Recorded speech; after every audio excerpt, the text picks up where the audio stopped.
Bismillahirrahmanirrahim. Alhamdulillah, nahmaduhu wa nasta'inuhu wa nastaghfiruh wa na'udzu billahi min shururi anfusina wa sayyiati a'malina. May yahdihillahu fala mudhillalah wa may yudlil fala hadiyalah. Wa asyhadu an la ilaha illallah wahdahu la syarikalah wa asyhadu anna Muhammadan abduhu wa rasuluhu alladzi la nabiyya ba'dah. Amma ba'du. Ihwatu iman, jamaah online yang dirahmati oleh Allah Subhanahu wa taala. Alhamdulillah pada subuh sekarang saya bisa kembali mengisi kajian-kajian online. Insya Allah pada hari ini mungkin hari ke-26 ya. Jadi tinggal sekitar 4 hari lagi kita lebaran gitu kan. Tidak terasa gitu kan lebaran. Jadi saum sekarang sangat tidak terasa sekali gitu. Tidur pagi-pagi, kemudian bangun-bangun sudah zuhur gitu kan. Tidur zuhur, bangun-bangun sudah asar. Tidur asar, bangun-bangun sudah maghrib gitu kan. Jadi tidak kerasa gitu kan. Nah, ihwatu iman rahimakumullah. Meskipun demikian, mudah-mudahan kita tetap berdoa kepada Allah Subhanahu wa taala. Mudah-mudahan segenap amal ibadah kita dan segala aktivitas kita ada dalam ridho Allah Subhanahu wa taala, sehingga apapun yang kita lakukan menjadi bentuk amalan solihan. Amin ya Allah ya Rabbal alamin.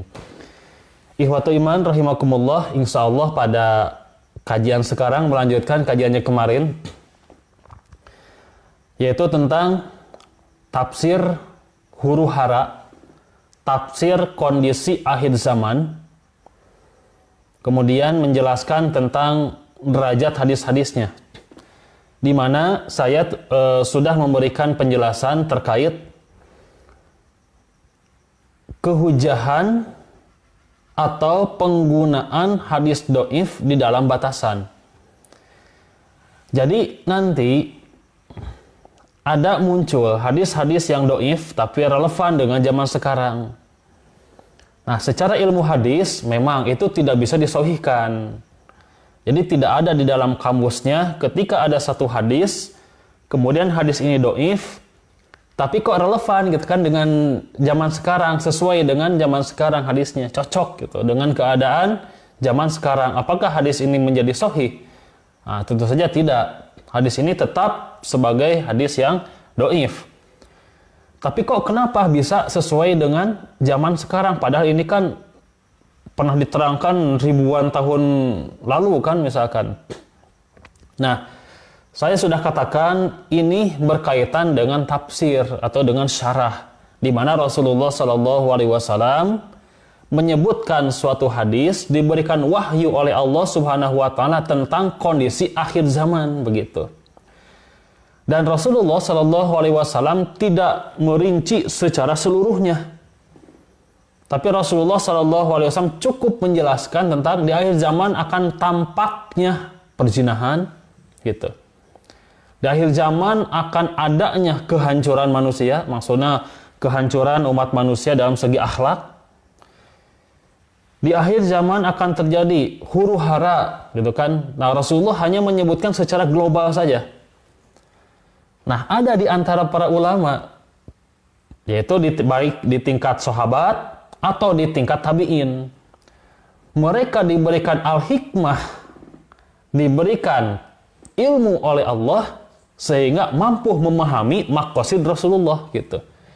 Nah, dengan mampu memahami apa nih maksud Rasulullah, kemudian ulama tersebut baik dari tingkat sahabat atau tabi'in kemudian menjelaskan inilah maksud Rasulullah, dirinci gitu. Misalkan tentang perzinahan, yang dimaksud oleh Rasulullah banyaknya perzinahan adalah begini. Banyaknya transaksi perzinahan, bukan hanya pemerkosaan, tapi mau sama mau, suka sama suka, adanya transaksi, termasuk pernikahan-pernikahan yang tidak disyariatkan, yang tidak sesuai dengan syariat, masuk kepada perzinahan. Kemudian tempatnya adalah di jalanan, di belakang benteng, atau dimanapun. Nah, itu penjelasan seperti ini oleh para ulama. Kemudian murid-muridnya ini. Di antara murid-muridnya itu memang ada yang memberikan sanad sehingga seolah-olah ucapan para tabi'in atau sahabat ini dimarfukan kepada Rasulullah, begitu. Disampaikan kepada Rasulullah dengan membuat sanad. Nah, dengan ilmu hadis itu ketahuan. Salah satunya dengan ilmu jarah ta'dil atau ilmu ilalah hadis atau ilmu-ilmu yang lain yang berkaitan dengan ilmu ulumul hadis atau mustalah al hadis. Kemudian diketahui, oh, ternyata ini adalah hadisnya dhaif. Bukan marfu, bukan ucapan Rasul, tapi ini adalah ucapan seorang tabi'in misalkan, atba'ut tabi'in misalkan, gitu. Nah, hadis-hadis seperti ini jelas dhaif karena terjadi kepada sanadnya. Adapun matanya yang pertama sudah saya jelaskan tidak boleh disandarkan kepada Rasulullah. Yang kedua bisa digunakan hanya sebagai batasan penafsiran selama tidak bertentangan dengan hadis sahih, tidak bertentangan dengan akidah, dan tidak bertentangan dengan akal nurani kita.